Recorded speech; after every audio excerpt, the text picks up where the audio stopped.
Welcome to NARAL's The Morning After. Each Thursday, our podcast brings you the latest on reproductive health care, progressive politics, and the fight to keep abortion safe and legal. NARAL's The Morning After is a production of NARAL Pro-Choice Ohio. Find us on Facebook, Twitter, and Instagram at Pro-Choice OH. Enjoy the show. I'm Gabe. And I'm Brooke. Welcome. Brooke Cartus. Thank you for joining us. Thank you for having me. Yeah. You have headlined two of our comedy events now. One a couple years ago out at Signature Wines, and then one just this past week at Ace of Cups. How's that working for you? It's worked really well. I love doing comedy for a good cause. And obviously I'm really supportive of the organization, and there's really nothing more welcoming as a comedian than going into a space and knowing you're performing for people who are 100% on your side. Yeah. And the groups are always incredibly supportive. And also I can say whatever I want, which isn't always the case in all comedy shows, but it's really nice when you can just be yourself. And not only was this this past event 100% supportive crowd, I mean, it was hundreds of people. It was hopping. It was packed. It was packed. I think the total was over wow. It was over $2,000. Nailed it. I think we raised 23 grand. 23 grand. $2,300. The other one. I was like, did you sell a BMW on the side? we raised $2,300. We split the bake sale money with Planned Parenthood, so they came away with a couple $100. So some great volunteers made cunt cookies. Delicious. Delicious in every form. But yeah, it was a great event. I think my favorite part of the event was seeing, and I've done events for pro-choice organizations throughout the country. And my favorite thing was the thank you cards, thank you notes for the people working in clinics. Yes. And those were my favorite because we think a lot about the people who really need services and need healthcare. And sometimes we don't think about those who give it and who do so much every day. And I thought that was such a nice thing. And full disclosure, my thank you note was it was very emotional. I was like, you are the heroes of the world. I was sober, I swear. And I was really in it. So I thought that was a really nice touch. And for anyone listening out there who works at clinics, thank you, because it is, I'm sure, brutal and we need you. So thank you. Yeah, it was terrific. How'd you get started in this? What's your story? In politics or in comedy? Any of it. Well, I started in comedy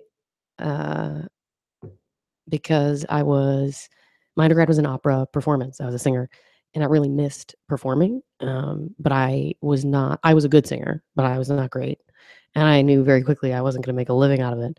And comedy was a really good way for me to stay, to get that performance bug out. Mm-hmm. But I was terrible. I was so terrible at comedy because I was still in the closet. So are you from Ohio? Is this in Ohio? I'm from New York. So when I started, I was in upstate New York and I was terrible. I could not tell. I was dating a girl and a woman, and I was telling jokes about dating men on stage. So I was like, oh, I'm dating this guy and I'm giving her a blowjob. I was mixing up my pronouns. It was a nightmare. It was just, I was terrible. And I moved here and I went to my first week here. I went to the Surly Girl Saloon, RIP. Surly Girl. The Surly Girl. The Surly Girl Saloon for an open mic. And I went up and I did the same thing. I was screwing up my pronouns and I was clearly gay. I mean, I was like Rachel Maddow haircut, in a blazer, just hot mess. I got to figure the crowd at the Surly Girl probably could figure that out. Oh my gosh. Was ready to call you on it. Yeah, they knew. So I got off stage after my set and one of the female comedians who is still a good friend of mine, Erin, she was like, you're not fooling anyone. We all know you're gay. Do you know you're gay? And I was like, oh, so bad. It was so embarrassing. But that's, so Columbus comedy became my home, for comedy and my home base, but it also became my friend home base. And I really got to know people who's just, it wasn't that they didn't care about what they said on stage, but they knew being themselves and being the most authentic version of themselves is what would make them funny. And that's really when I came into my own as a comedian too, when I stopped lying, when I stopped trying to make sure the audience wasn't uncomfortable and really focus on, what I wanted to say.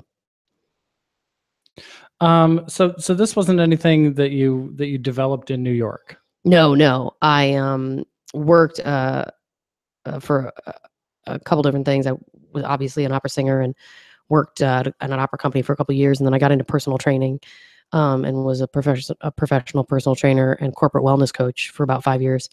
And I was training transgender clients at a co-ed gym, and my boss told me to stop, and he told me if I didn't stop, I'd be fired, because he didn't want those people in the gym. So I consulted an attorney who was one of my clients, actually, and this was 2007. She laughed in my face. The attorney laughed? Yes, and was like, "There's no protection for trans folks. You're not going to be able to keep your job if you fight this. Like, this isn't a winning battle for you."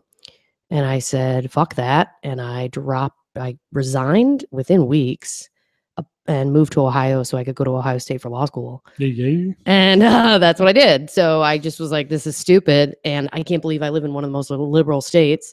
So now let me move to Ohio and get my law degree. You're and too see what I can do. I'm going to Columbus. Oh yeah. So I moved here to pretty much go to law school and try to actually do things that help the community, because it's stupid. But for some reason, people listen to you more with a JD behind, or an Esquire after your name. And that's dumb, but that's the world we live in. So I knew that if I wanted to change something, I could stay in wind pants and be a personal trainer the rest of my life. And I looked good, but it wouldn't have changed anything. I'm picturing Abby from Broad City having to you pick nailed up it. all the towels. People always are like, what was working at a gym like? I was like, it was just a lot of wind pants and fisting. Like, it wasn't, you know what I mean? It wasn't that great. So you're telling jokes on stage now. The surly girl is I'm making a face. I'm so sad. I know. So for those who never got to go to the surly girl, it was one of Columbus's great kind of dive bars, and the entire place was covered in cowgirl, kind of old pinup posters, Annie Oakley. And then like random chandeliers. Like, it was just so great. And so we all miss it. We do miss it. Yes. It was great. But so in that venue, I mean, that's a liberal audience for sure. Would you consider that to have been feminist jokes that you were telling? Because your show that we saw last week was really kind of a feminist show. Yeah.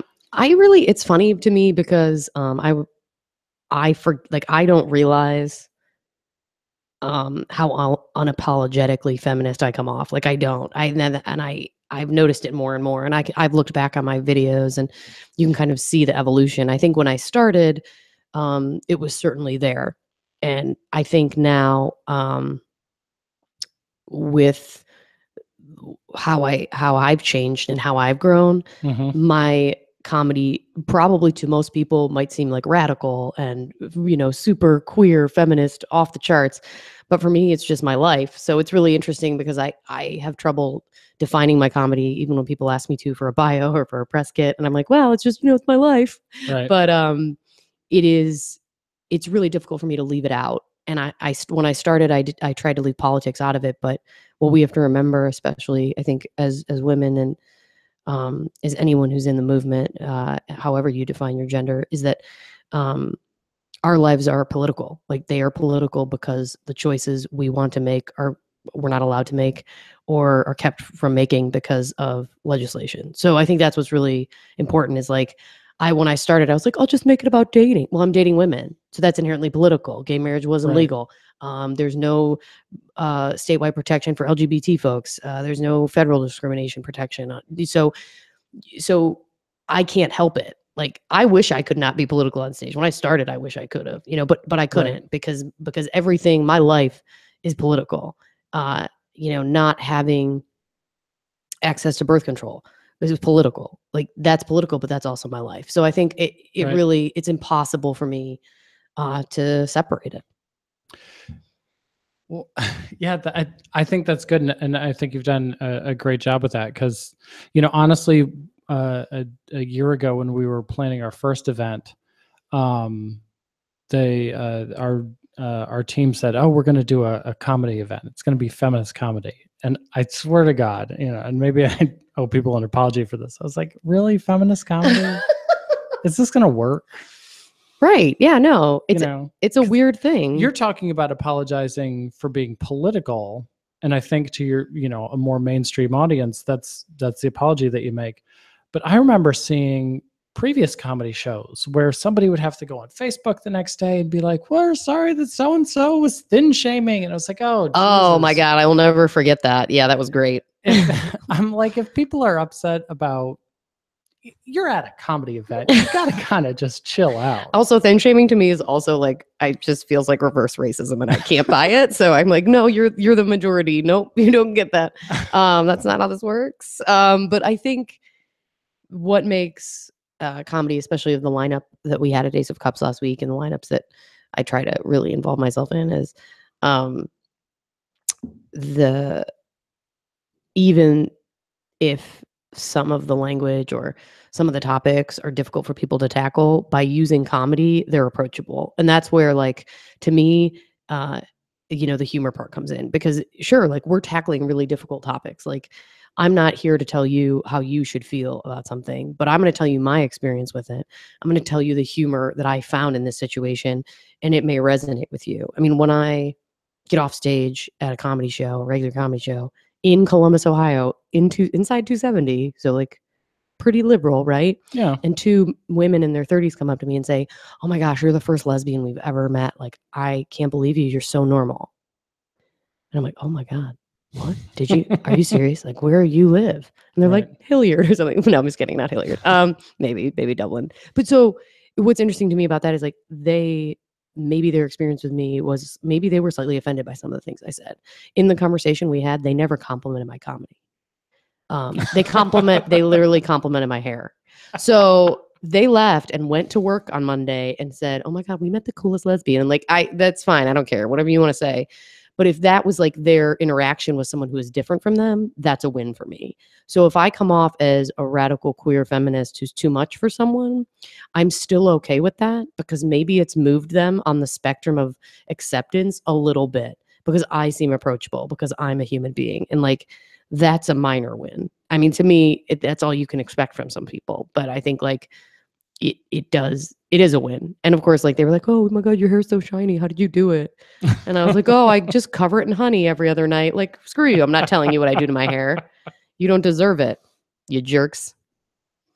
I see national comedians who all the time, Lena Dunham is, she's not doing stand-up, but she's writing comedy. And I feel like standing back from a straight white guy's point of view, I see Planned Parenthood bragging about Lena Dunham, and then everybody in the feminist discussion online is like, "Oh my God, Lena Dunham's horrible." And I'm like, fucking pick a side already. Oh my God, yes. Well, there's so many brands of feminism. And like, when I was in law school, I took a really amazing class with an amazing professor, Martha Chamalis, who's still at Ohio State and was one of the best professors I've ever had. And if you can take a class with her, please do. And a class with her on feminism. What was interesting is we went through all the phases. There's so many versions. There's the original, first wave, second wave, third wave. There's so many versions. And I think we see in our liberal bubble, we see those versions clashing, right? So I started to identify really strongly as a sex positive feminist. Well, that doesn't mean I like sex. And that was really difficult for a lot of the guys in law school who were like, "Well, you're a sex positive feminist." Right. "Oh, that means you like doing it," which is awesome, because they all sounded like 12-year-old boys in my head. But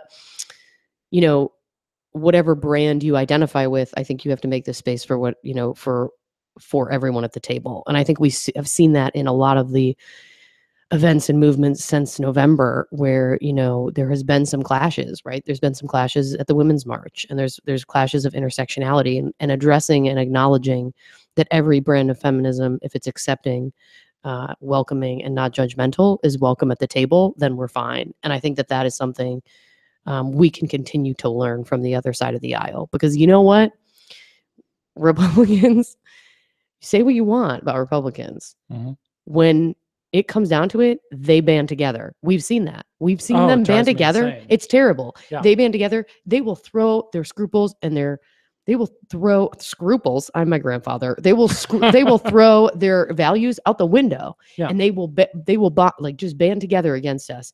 And that is so, to me, that's alarming, but that's also something we can do and we should do, because the bottom line is we are stronger together. And I know that's so cheesy, but it's so true. And like if we spend another think piece on Thought Catalog talking about how pussy hats weren't welcoming, which they're not, and I understand the concept, we will literally drown in our own thought pieces. I just want to burn Elephant Journal to the ground. The safety pin, should we wear the safety pin or should we not wear the safety pin? So much safety pin talk. Just use it to hold up a brooch or something and let's move on. I love a good brooch, but who doesn't? Yeah.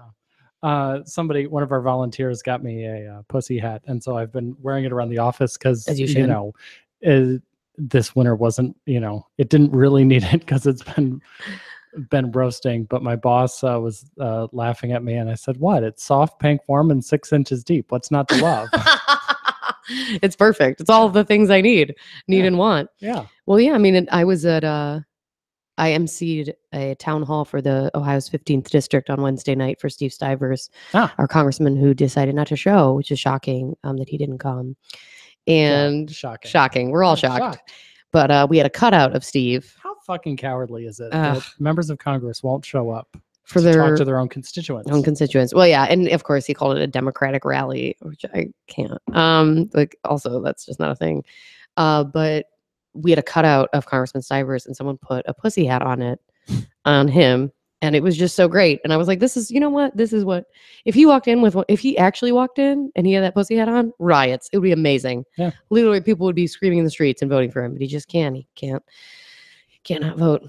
His conscience. So I think, banning, I think we are seeing in the movement, and I'm sure you're seeing this at events you're going to, and you're seeing this in the State House, more and more presence, more and more people showing up, and more people wanting to be involved. And I think taking that energy and wanting to be involved, we need to add to that wanting to be unified and wanting to be involved. And that's the key. Yeah. No, turnout for every event this year has just been incredible. So have you been keeping an eye on the stuff down at the State House? All of these shit? All of these shit. You know what? I have probably not done as good of a job as I should. I have some friends at the State House who really help me out. So if there's something going on, I panic and I text them and they fill me in, and those texts are so valuable. And I know that when we at an event last week, we were talking about the resurgence of the heartbeat bill, which is alarming. But there was a more interesting bill you just mentioned to me before we started recording that I'd love to talk about. If you want to talk a little bit about that gem. Yeah, Senate Bill 28. Senate Bill 28 is a reintroduction of the idea that following an abortion, you have to bury or cremate the remains. This is the, need to throw a funeral for a fetus. It doesn't actually require funerals, but it does require burial, which is totally not necessary and comes with enormous expenses. So, you're creating an undue burden. So where is it in the State House right now? It just got its first committee hearing, so we heard sponsor testimony. Okay. Do you know who's sponsoring it? Joe Eaker. Okay. I was wondering. I just like to get their names out there, and there's a federal version of it. Pat Tiberi, of course. Congressman Tiberi. He's the sponsor the federal version of the bill. So what's so interesting about that is I know that they did pass a version of this in Texas. Yeah. And they're getting a lot of pushback from funeral directors. Have you heard about this? No. So funeral directors are like, hey, assholes, you didn't talk to us. First of all, the death business is really tight knit. Funeral directors, I mean, you can see they stay in the family, right? Like it's like, Amagon and Sons is the one in Buffalo.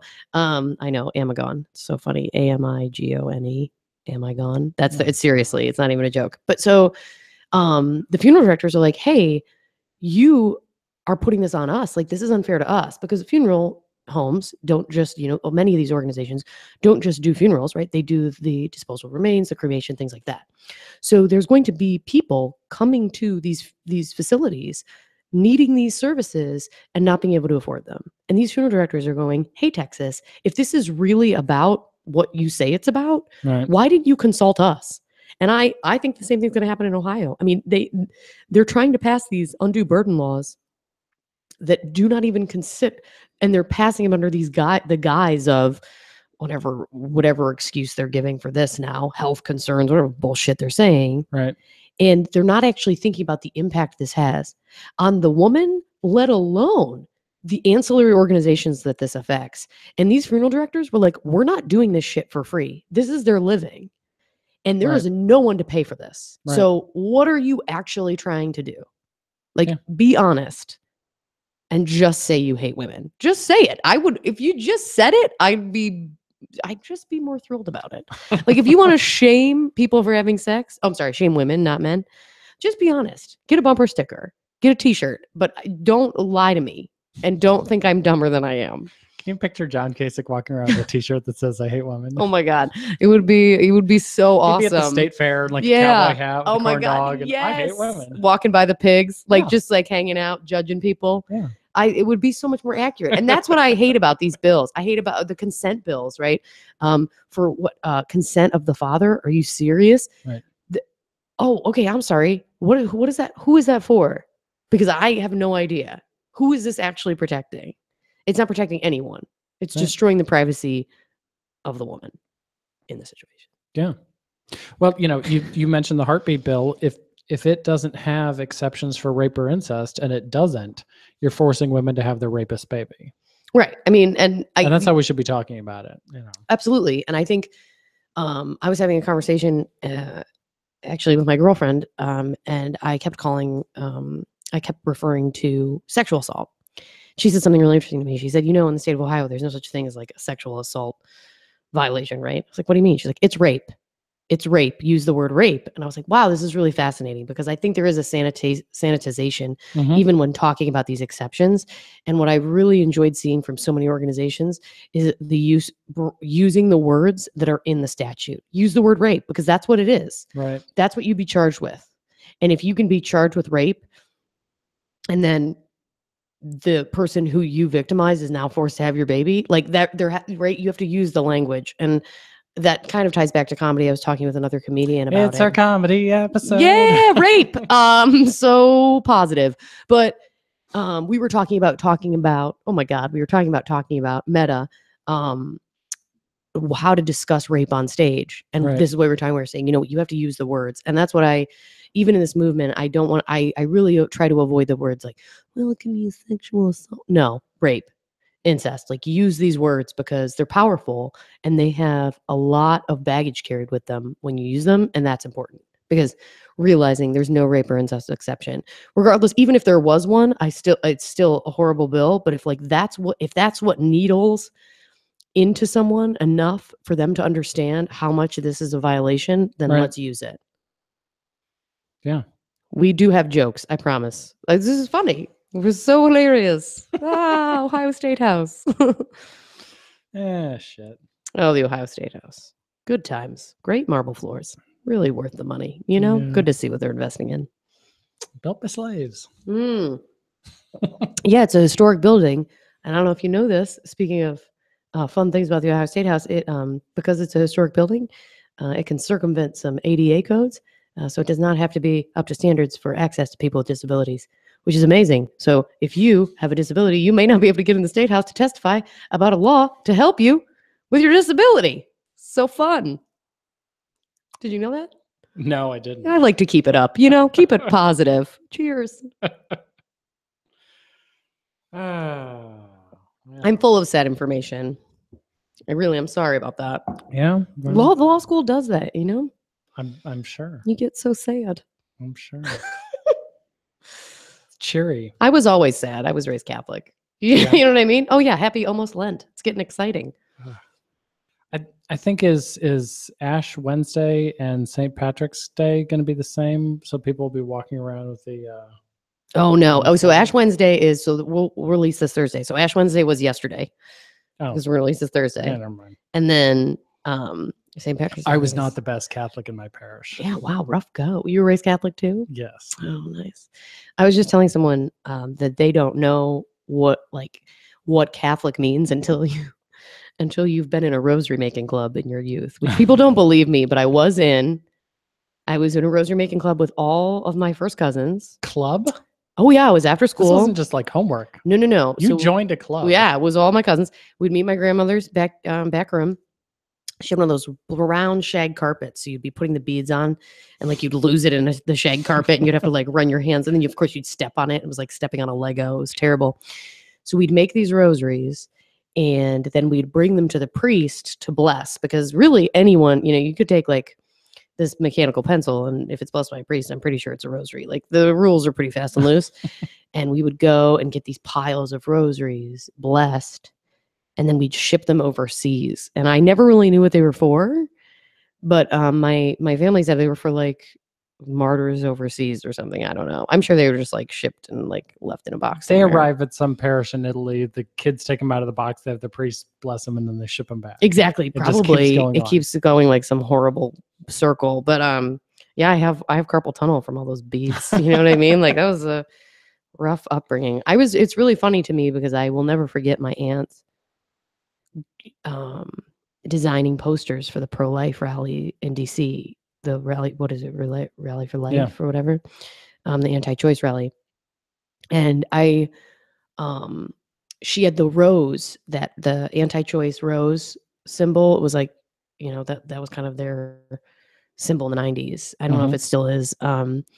And it kind of looked like a Beauty and the Beast rose. Like it was just this like disembodied flower that was like here. And it was like supposedly represented life. And she had them all over her house. And I always thought they were so cool because they looked like Beauty and the Beast. And when I was a kid, I didn't really know what they meant. Okay. And now I'm like, wow, like what a good brainwashing tool. Like I had no idea what it was. But yeah, I mean, my whole family was very, very anti-choice. And it took me going to college, coming out of the closet, going back in the closet in college because my friends didn't like it, and then coming back out, and then my mom didn't like it, so I went back in, and then coming back out and going to law school and really kind of figuring out who I was before I realized, like, oh my God, I mean, I don't know how any feminist, even if you would define it as Kellyanne Conway defines it, could be anti-choice, because regardless of how you feel about it, it's not your fucking call. Right. Like, that's it. Right. Like, the whole idea of feminists is women should get up to make their own minds. You can't do that if you're controlling the decisions that they make. Right. Like it's not compatible. Right. And I guess for me, I really struggle because I'm like, I'm so lucky to not have needed the services that so many of my friends and so many of my colleagues and so many of the people in my life have needed. I've been really lucked out, but I would be terrified if I didn't have access to those things. And one of my professors in law school told a story about a friend of hers from high school. She said, we were rich and white, and she just went away to Europe for 2 weeks and came back and didn't have the baby anymore. She said, that's what they did back then. And she said, I never knew any friends who weren't so lucky because we were wealthy and we weren't in, but she said, but I knew it happened. I knew, that not safe abortions were happening, that illegal abortions were happening. And all these laws are doing, they're not stopping abortions. They're just making abortions less safe. Right. Less safe, more expensive for some women, completely inaccessible for others. Yeah. I'm like, oh, great. Yeah.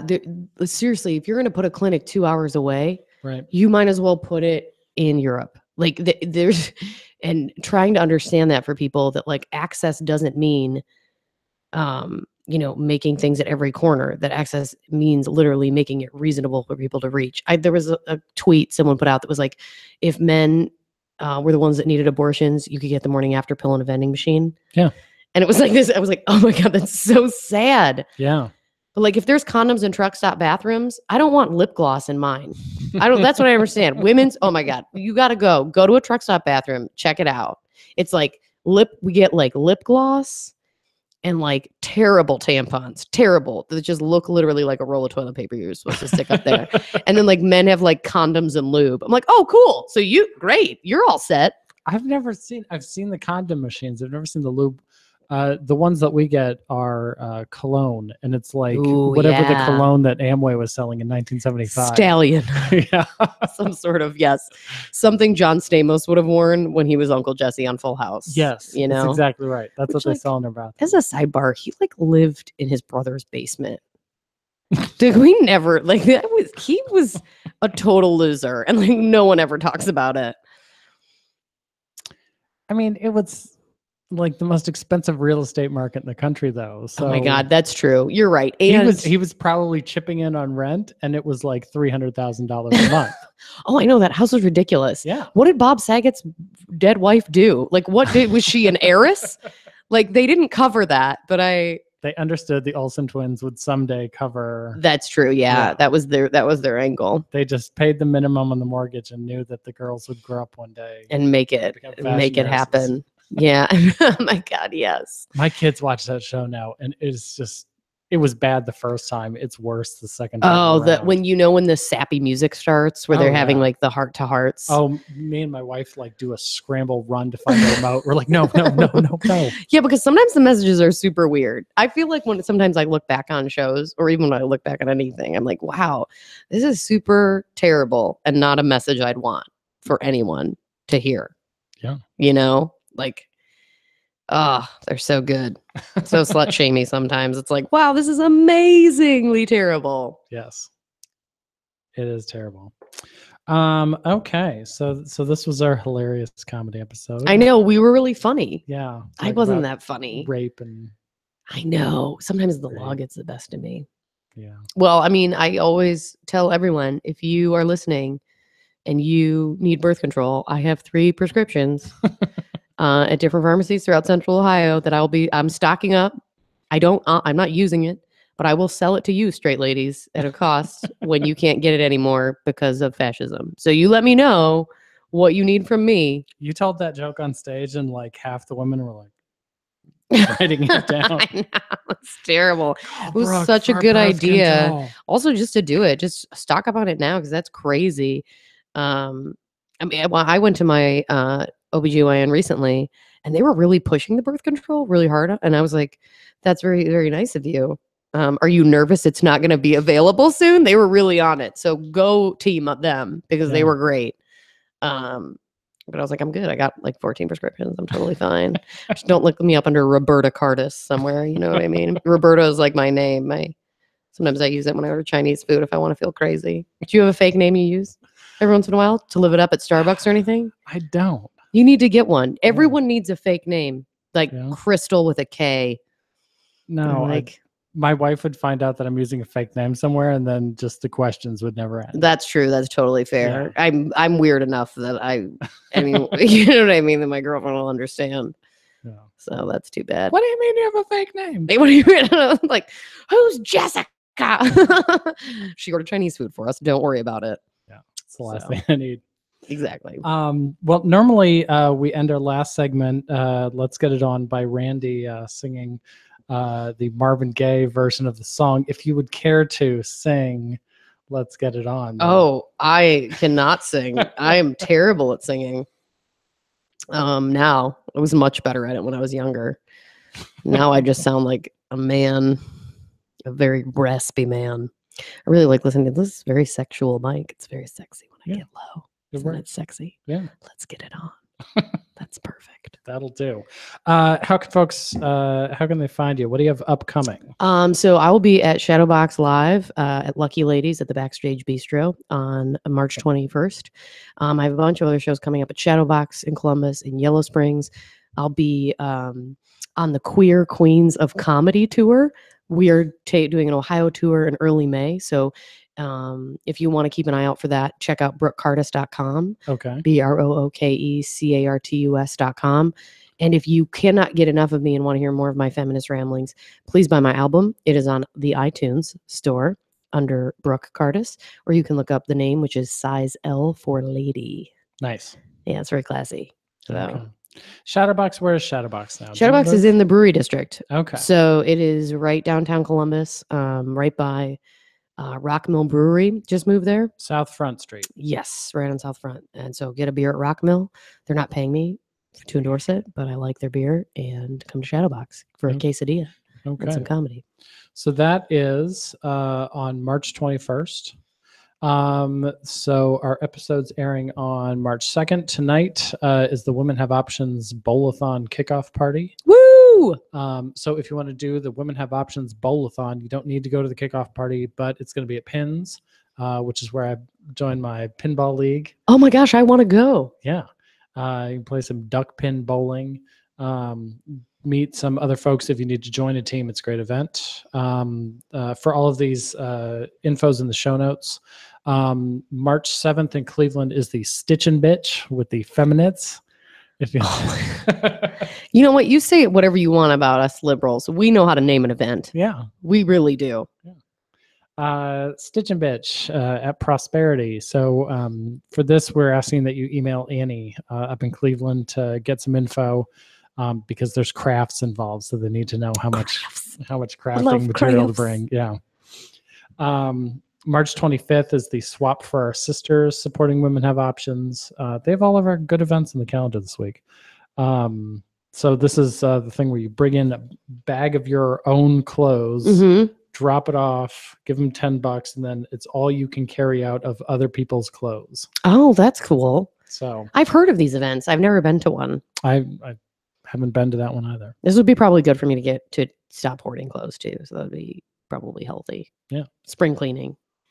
And then the April 29th, Women Have Options Bowl-a-thon. So that's when the Bowl-a-thon is. And we're going to have Lobby Day coming back in April. Date, time, info, all of that is still TBD, but keep that one. People should take paid time off if you have it from work to join us on that day. Absolutely. Yeah. And if you can't, you can do so much. You can call your representatives, and you can do so many other things. I know that it's really difficult sometimes for people to take off work, and you can always stay involved, even if you are limited by your socioeconomic challenges with work, is how I like to say it. It's true. Yeah. So, okay. Well, that's the show. Thank you for coming. Thank you for having me. I'm so glad that I can make so many jokes. You know, it was just so good. Yeah, definitely have another comedian on who makes more jokes and less legislative humor. No, it's terrific. And we'll see everybody next week. Bye. Bye.